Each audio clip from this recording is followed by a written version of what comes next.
Witam w autorskim podcaście i newsletterze na celowniku.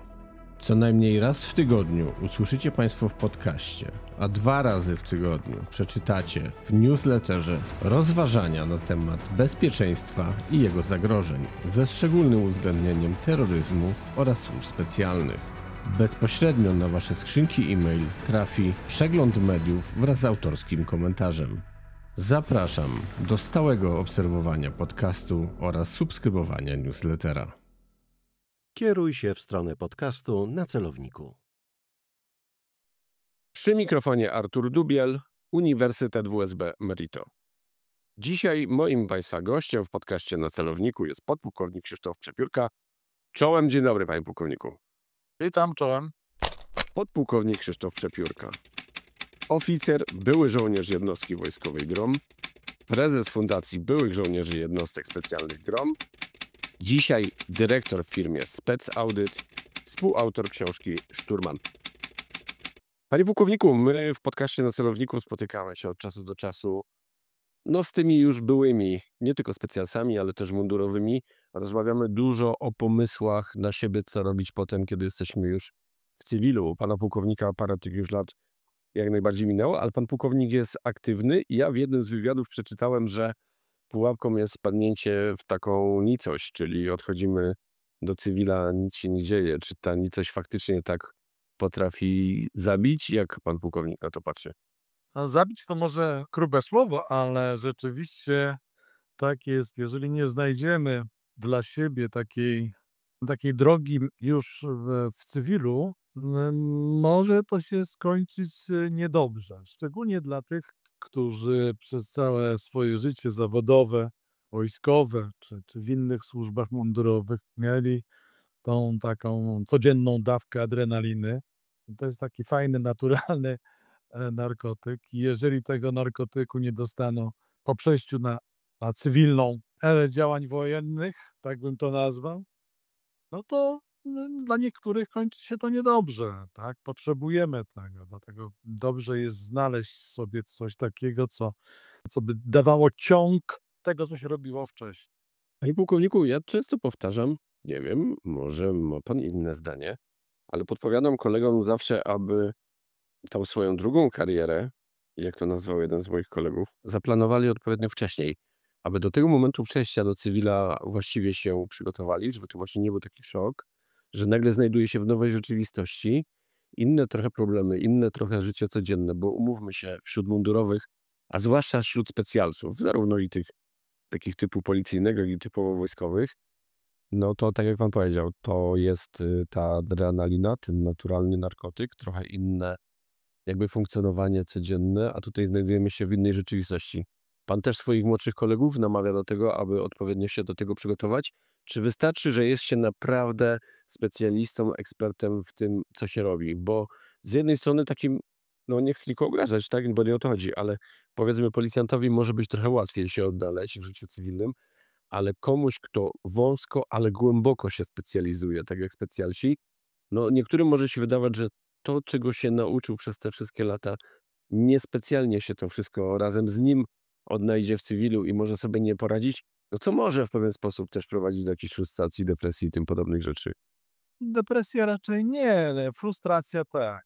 Dlaczego mówię, że depresji nie? Już tam, żebyśmy zahaczyli trochę o ten wątek.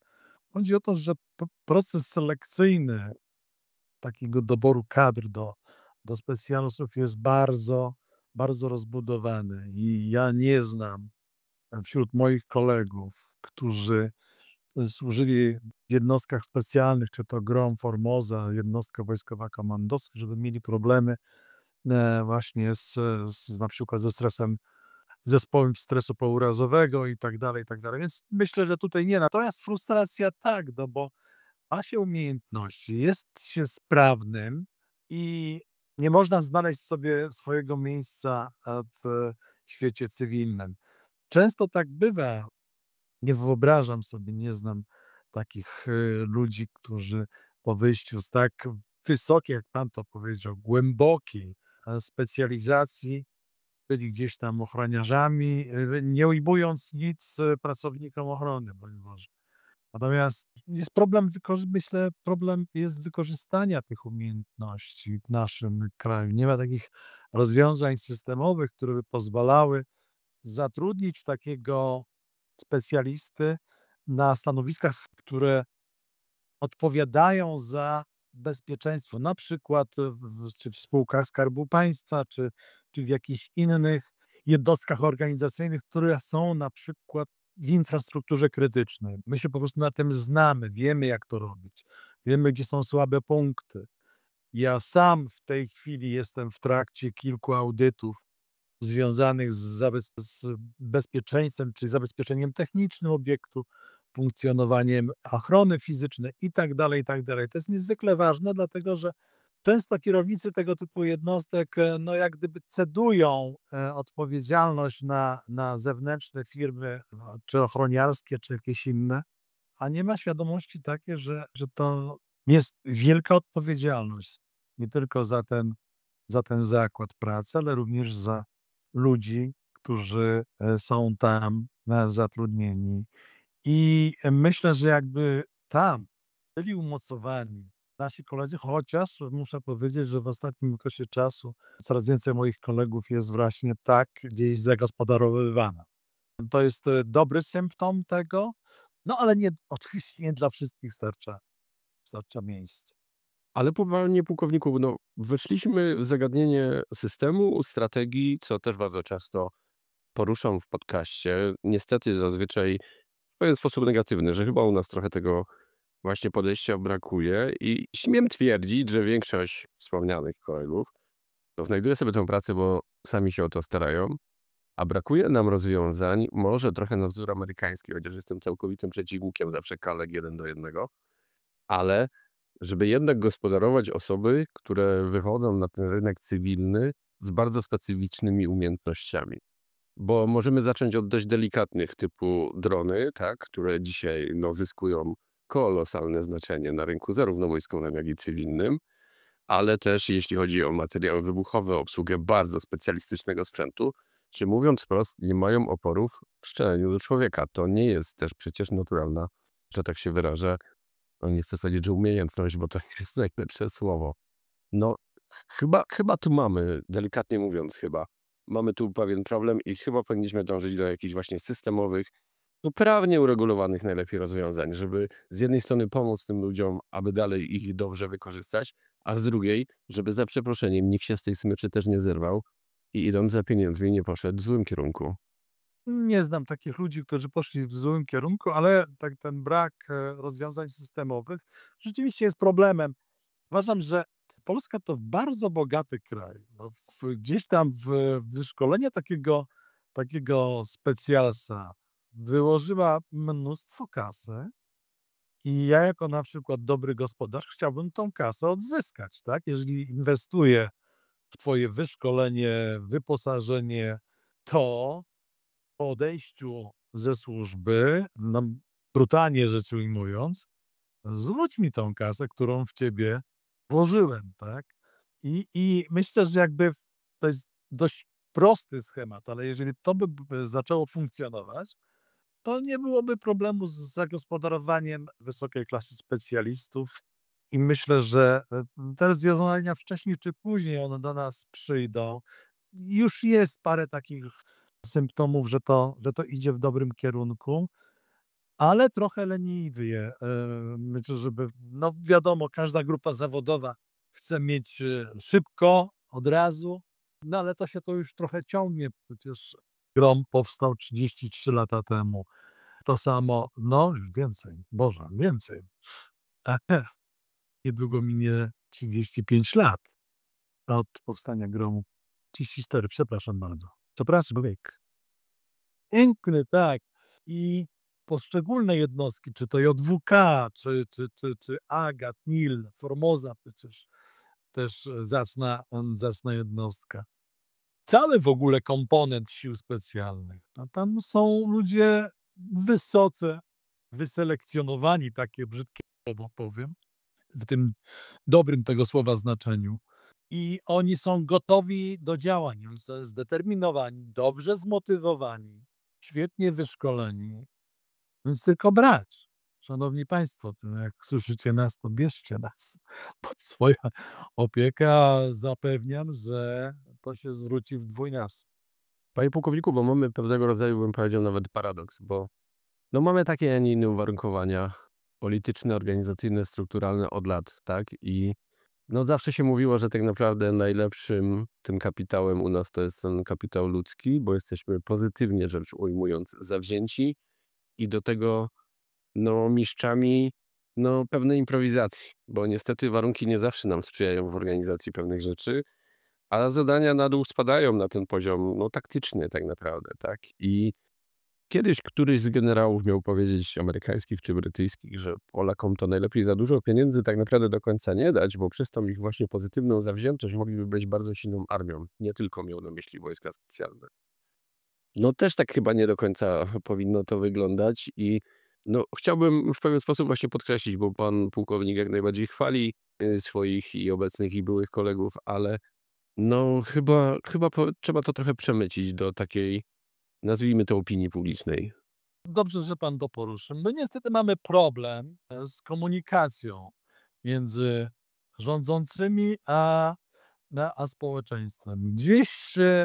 Gdzieś to umyka, gdzieś to społeczeństwo nie jest do końca poinformowane, nie dostaje rzetelnej wiedzy, albo ona jest źle podana po prostu. No i mamy to, co mamy. Przecież nasza scena polityczna, broń Boże, nie chcę tutaj wkraczać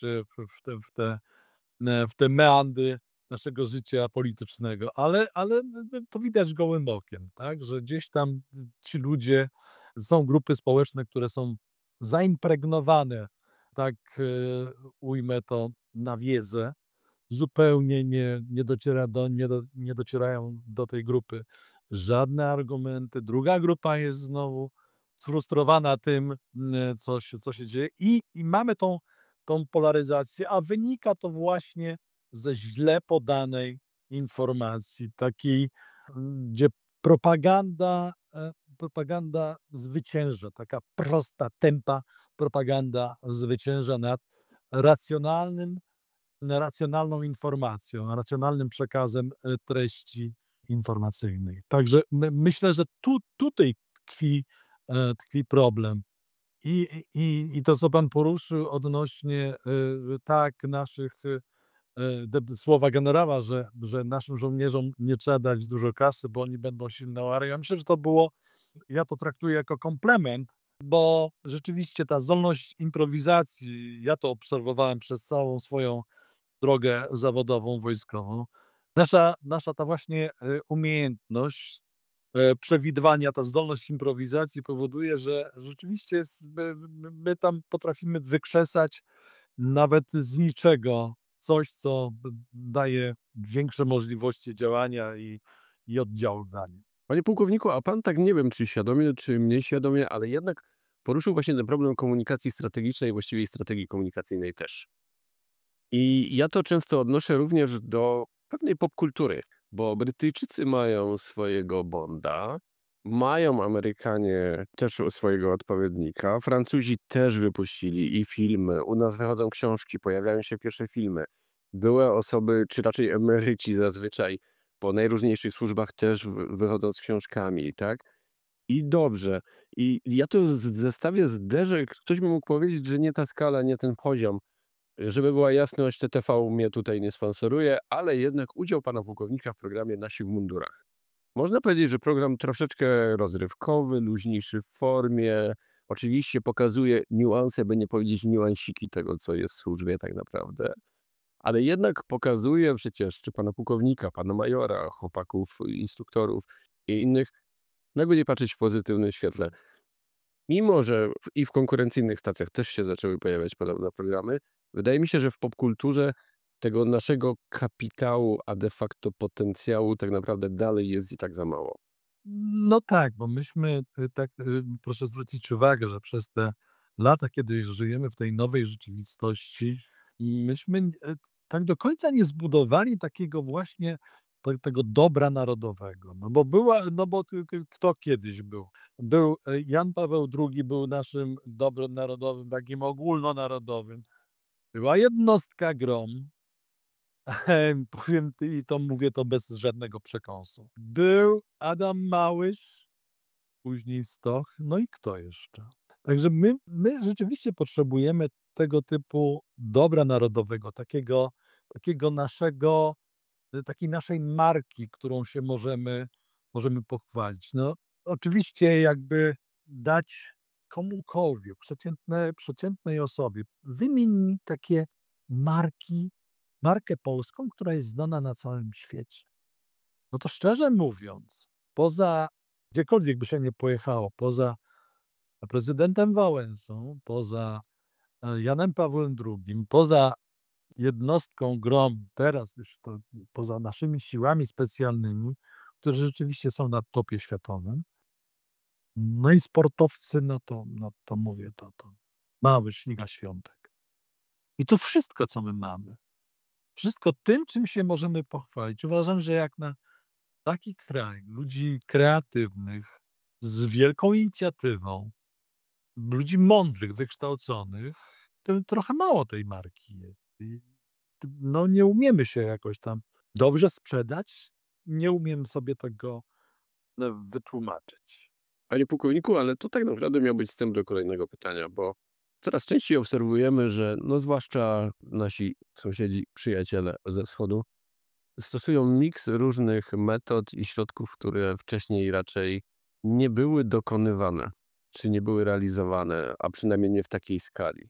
I teraz pytanie, wydaje mi się, to tak trochę w cudzysłowie, ale niech tak będzie, że na przykład jednostka wojskowa NIL w tą stronę idzie. Chodzi mi o to, czy przyszłością jest pewnego rodzaju miks, i tutaj może pytanie, na jakim poziomie według pana pułkownika to być powinno realizowane, i służb specjalnych, i sił specjalnych, żeby te zadania też wywiadowcze, a czasem i kontrwywiadowcze, łączyć i realizować właśnie ze specjalcami, no w działaniach czasem defensywnych, a nieraz mocno ofensywnych. Czy to jest tak naprawdę przyszłość według pana pułkownika, czy jednak te dwie struktury powinny funkcjonować osobno, a kiedy jest potrzeba, to tylko i wyłącznie wtedy łączą siły celem zrealizowania danego zadania? No ale też ten proces się dzieje oczywiście w różnym kształcie, w różnym wymiarze. Ja sobie nie wyobrażam, żeby służby specjalne nie współpracowały z siłami specjalnymi, czy wojsko z policją i tak dalej. Te wszystkie elementy, te składowe systemu bezpieczeństwa, one siłą rzeczy muszą ze sobą współpracować, szczególnie wtedy, kiedy są zagrożenia wojną, zagrożenia tak jak mamy teraz. Jesteśmy w stanie wojny hybrydowej. No, oczywiście nasze społeczeństwo, nie wszyscy sobie zdają z tego sprawę, ale bardzo dużo roboty mają nasze służby specjalne. Mówię tutaj w wywiadzie, kontrwywiadzie, ABW czy SKW, SWW. No te elementy, te składowe tego systemu bezpieczeństwa mają kupę roboty, bo ten zewnętrzny nasz przeciwnik, wróg, tak trzeba to nazwać, stosuje bardzo wyrafinowane metody i na nie trzeba umieć odpowiedzieć. Trzeba zawsze być te 2-3 kroki przed tym, no ja to zawsze nazywam tym, muszę być 2-3 kroki przed tym draniem, żeby on mnie nie zaskoczył. Jeżeli się nauczymy tego, no to będzie dobrze. A z drugiej strony, no żeby dobrze oddziaływać na takiego przeciwnika, no musimy mieć narzędzia do tego, tak? Musimy być dobrze wyszkoleni, ale przede wszystkim dobrze wyposażeni. I zawsze ten system bezpieczeństwa, te wszystkie składowe systemu bezpieczeństwa będą najdroższe. Dlatego ten budżet, czy MON-owski, czy MSWiA, on jest tak silnie rozbudowany, że ci ludzie, którzy są bezpośrednimi takimi naszymi bezpiecznikami naszego życia codziennego, oni muszą być dobrze wyposażeni, dobrze wyszkoleni. I to są te rzeczy, te narzędzia, które powinni dawać nam politycy. To zostając jeszcze przy tych politykach, pod koniec zeszłego roku weszła ustawa o ochronie ludności i obronie cywilnej. Ustawa, no po części pewnie, ale jednak łatająca wieloletnie, by nie powiedzieć dekadowe zaniedbania, bardzo delikatnie mówiąc, Czy pan pułkownik widzi tak naprawdę właśnie miejsce i szansę na wykorzystanie tego kapitału ludzkiego, który, mówiąc kolokwialnie, już w mundurze nie biega? No bo jest tutaj miejsce też na realizowanie różnego typu szkoleń. A trzeba powiedzieć, że specjalist, niezależnie od tego, jaki ten mundur nosił, no jego jakby optyka i perspektywa też uległa przez cały proces oczywiście szkolenia, interakcji ze swoimi współpracownikami, a czasem i wrogiem, ale jednak uległa pewnej zmianie w pewien sposób na lepsze, bo potrafi widzieć pewne rzeczy, których inni nie widzą, co oczywiście denerwuje tych, w których kompetencjach te pewne rzeczy są, a tu ktoś przychodzi i mówi, nie, to trzeba zrobić inaczej. Jest to dobra szansa i droga na współpracę właśnie z tymi, którzy są już w cywilu, czy według pana pułkownika inaczej to będą być zorganizowane? Tego typu rzeczy już się dzieją. Mamy na przykład tą formułę aktywnej rezerwy. I wiem, że część naszych kolegów aktywnie uczestniczy. Tam bodajże mają zajęcia kilka razy w miesiącu. I jeżeli jest jeszcze sprawny, a zwykle specjalci są sprawni do długich lat swojego życia, więc realizują się i tutaj wojsko stwarza takie możliwości. Ja wiem, mogę się tylko wypowiadać na temat wojska, więc ta aktywna rezerwa jak najbardziej tak. Wykorzystywanie, to co mówiliśmy wcześniej, wykorzystywanie umiejętności tych ludzi w działaniach na rzecz bezpieczeństwa jednostek organizacyjnych, które są infrastrukturą krytyczną. Więc tego typu rzeczy jak najbardziej trzeba wykorzystywać. I tyle. Panie pułkowniku, jest taki temat, który bywa trochę drażliwy, ale coś podobnego było w gromie swego czasu wdrażane. Nie wiem, powiem szczerze, jak ostatecznie dzisiaj to wygląda. Ale pytam kobiety w służbach o kobiety właśnie też w siłach specjalnych. Powstawał kiedyś oddział, nawet czy komórka typowo kobieca. Według pana pułkownika ta płeć tak naprawdę ma znaczenie? Są pewne plusy, są pewne minusy, bo czasem ogólnie w służbach to oczywiście tak jak chcemy jak najwięcej kobiet i ten procent, nawet już nie odsetek, no w sumie to samo, znacząco rośnie, ale jednak te siły specjalne są dość takim specyficznym kręgiem, że tak się wyrażę, a nie tylko nasłuchają ci, którzy już przeszli czy wyszli z munduru, ale również ci, którzy do tej służby by chcieli, więc może to być dla nich ważna wskazówka, a jestem też tak naprawdę ciekaw opinii i doświadczeń pana pułkownika na tym polu.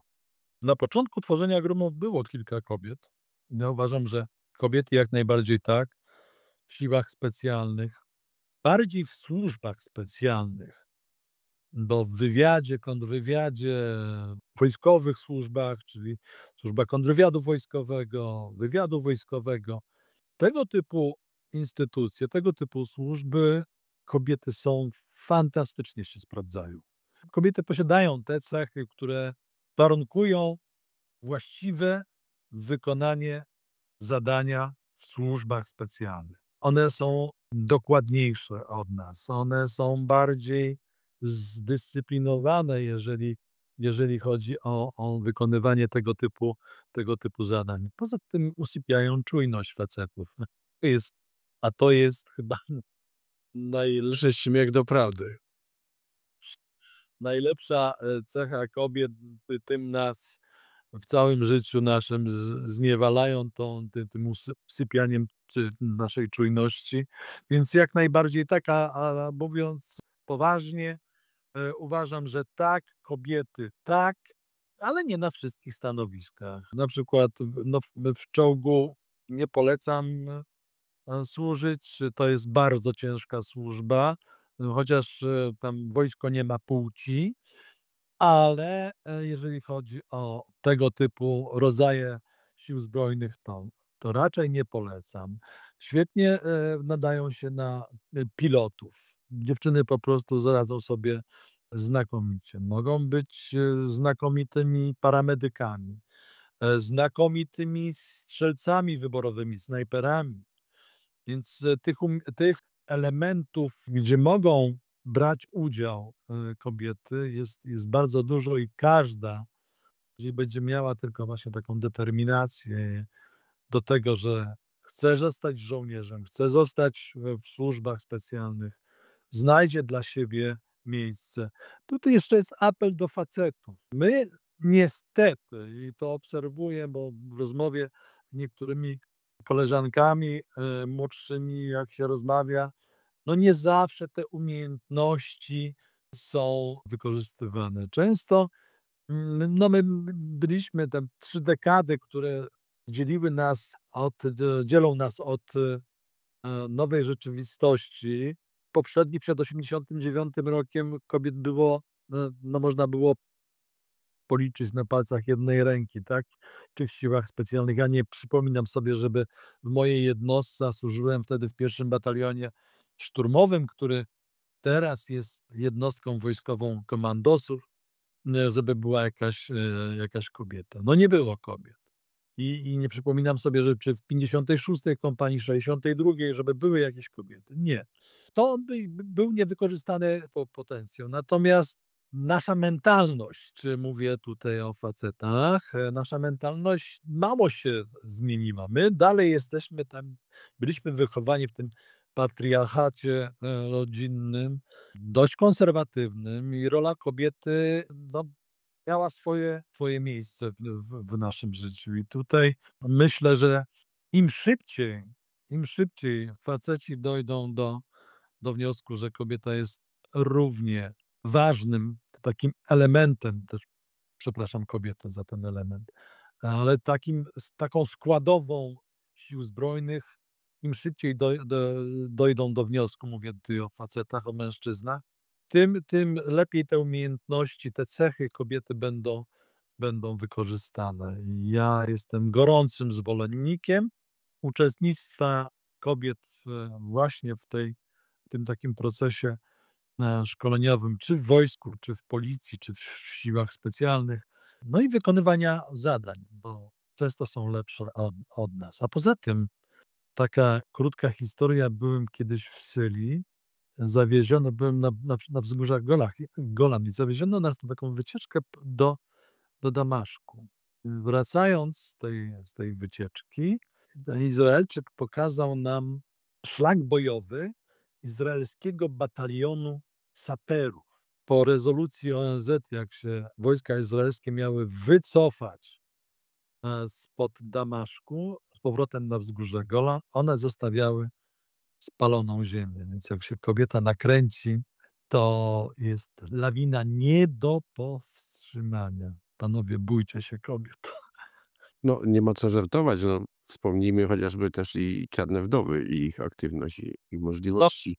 Nie, dlatego mówię, umiejętne wykorzystanie tych cech, które ma kobieta, a nie ma facet, on nigdy tego nie będzie miał. Myślę, że na odpowiednich stanowiskach kobieta się spełni lepiej niż mężczyzna. Panie pułkowniku, nie mniej poważny temat. Nie chcę ich oczywiście porównywać i priorytetować, ale ostatnio studentom dałem pod analizę na zajęciach pewien artykuł, który tak naprawdę poprzez nasze zakupy, zarówno te już realizowane, jak i te przyszłościowe, no oceniał gdzieś tam wysoko potencjał naszej armii. No myślę, że nie muszę tego komentować, bo to zawsze i siły, i środki, ale przede wszystkim też i dowodzenie. Nowoczesne pole walki, wymagające również i podejmowania decyzji w czasie rzeczywistym, wsparcia tego oczywiście przez prawdziwą sztuczną inteligencję itd., itd. Do czego zmierzam?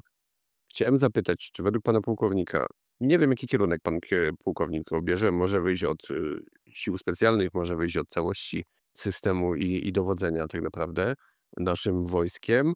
Według pana pułkownika wymaga coś zmiany na poziomie wojsk specjalnych i czy wymaga coś zmiany też w całym właśnie systemie dowodzenia, tak? Bo no, znowu mamy zapowiedzi pewnych zmian. Ja nie chcę tutaj wartościować ani oceniać tego, co było kiedyś, tego, co jest teraz, ale może po prostu popatrzmy w przyszłość. Czy pan pułkownik ma jakieś swoje przemyślenia w tym aspekcie, jak to powinno wyglądać i w którą stronę ewentualne zmiany miałyby pójść? Ojejku, to jest pytanie rzeka. I odpowiedź też będzie taka, to osobny program, musiałby być osobna dyskusja na ten temat, ale Bardzo chętnie, jesteśmy umówieni. ale spróbujmy sobie króciutko odpowiedzieć, więc zaczęlibyśmy od zakupów sprzętu. Tak to zwykle bywa, że im mniej platform, na których jest rozmieszczony sprzęt, tym lepiej. A unifikacja sprzętów, które posiada wojsko, musi być bardzo wysoko posunięta. I teraz wyobraźmy sobie wojska lądowe. Mamy polskie czołgi PT-91 i różnego rodzaju odmiany tego. Mamy platformę Leopard 2 z różnymi modyfikacjami. Mamy Abramsy, dostajemy prawie. I dostajemy czołgi Pantery z Korei. 4 platformy, 4 rodzaje uzbrojenia. Tak naprawdę żaden zakład polski nie jest przygotowany, mówię o zakładzie zbrojeniowym produkującym amunicję, nie jest przygotowany na produkcję tylu rodzajów amunicji. To samo dzieje się również z samolotami. Mamy FA-50 z Korei. To jest samolot fantastyczny, tutaj piloci go chwalą, ale to jest samolot szkolno-bojowy. Zapomniał pan minister Błaszczak dokupić do tego uzbrojenia, które jest jeszcze nieprodukowane. Więc może ktoś nam łaskawie wyleasinguje te uzbrojenie. Mamy F-16, mamy teraz dostać amerykańskie F-35. To wszystko dobrze, tylko jeszcze raz. I teraz wracamy do tego najważniejszego, bo nie sztuką iść do jakiegoś dyskontu i wziąć z półki jakiś towar. Ważne, żeby to wszystko było w jakiś sposób zrównoważone offsetem. Tak?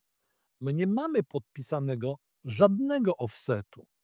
Ja nie słyszałem o żadnym takim racjonalnym offsecie, gdzie gwarantowałby nam serwis w kraju naszym tych poszczególnych rodzajów uzbrojenia, że nie gwarantował nam produkcji amunicji, szkolenia od początku do końca, tylko my musimy to wszystko sprowadzać.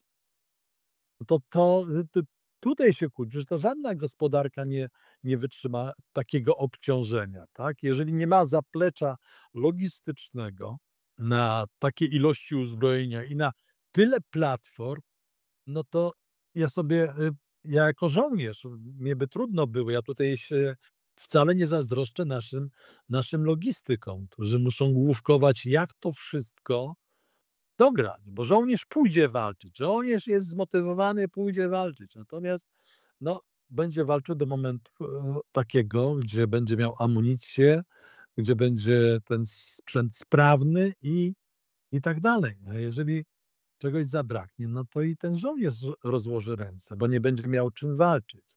Więc rolą polityków, i tutaj zwracam się głębokim apelem do naszych polityków.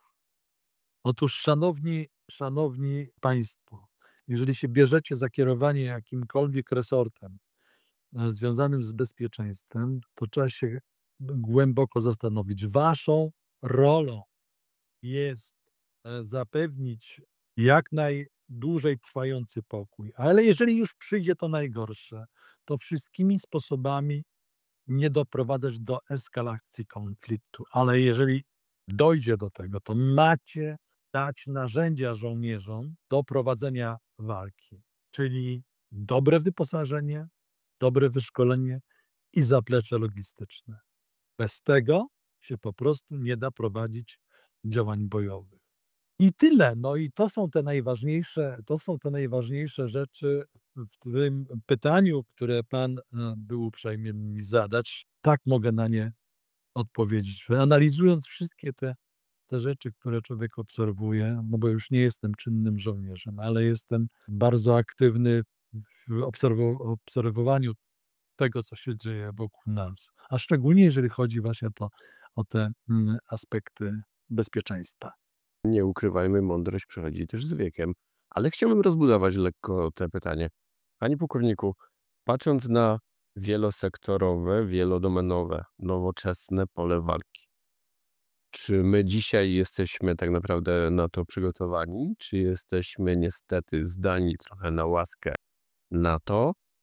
Czy też pod kątem, bo chciałbym się skupić jednak na tych siłach specjalnych, tutaj nie ma żadnego problemu i sobie radzimy, bo przecież to już Sun Tzu i nie on jedyny pisał o tym, że tak naprawdę tą, jak to się u nas lubi mówić, chirurgiczną operacją, wcale nie o wielkim jakby zasięgu, możemy osiągnąć tak naprawdę cele strategiczne, czytaj, wygrywać nawet wojny. Ja uważam nasz komponent sił specjalnych za jeden z najlepszych na świecie. Jest wspaniale dowodzony i tutaj posłużę się takim hasłem. Żołnierz ma wiele obowiązków, ale ma jedno niezbywalne prawo: być dobrze dowodzonym. I tak jest w siłach specjalnych. Są dobrze wyposażone, bardzo dobrze wyposażone siły i dobrze dowodzone. Oczywiście świat idzie do przodu, te nowinki techniczne, które są, one są bardzo drogie. Tu trzeba również się zderzać z możliwościami budżetowymi i kraju, i Ministerstwa Obrony Narodowej. Ale myślę, że każdy dowódca, a siły specjalne miały to szczęście, że miały dobrych dowódców. Więc i bardzo takich konkretnych, odpowiedzialnych, wywodzących się właśnie, to jest też ważne, wywodzących się z tych sił specjalnych. I to jest chyba najlepiej wyposażony, wyszkolony i kompatybilny z innymi siłami NATO komponent naszych sił zbrojnych. I oczywiście my nie możemy zasypywać gruszek popiołem, to co mówiłem, że świat idzie do przodu, trzeba pilnie i bacznie obserwować to, co się dzieje wśród naszych potencjalnych przeciwników, wrogów, jaki tam jest rozwój tych elementów, przeciw którym będziemy ewentualnie użyci, czym oni dysponują. I my musimy te uzbrojenie, te wyposażenie, te wyszkolenie mieć 2-3 levele wyżej. Panie pułkowniku, tak na koniec, ja bardzo często powtarzam, że jutro dzieje się już dzisiaj. I co na te przysłowiowe jutro życzyłby pan tym, którzy jeszcze w mundurze są, jeszcze w nim pozostali i pewnie w tym jutrze będą? No to takie życzenia również dla siebie, chociaż tutaj ja już mam swój wiek, mam 66 lat skończone, ale jestem dalej sprawnym facetem i trochę mi jest przykro, że już nie biorą mnie pod uwagę, bo tylko do 65 lat.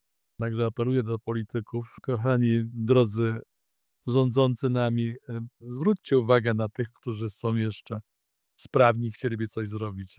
A wracając do pana pytania, ja myślę, że tutaj nie trzeba nikogo bardzo motywować.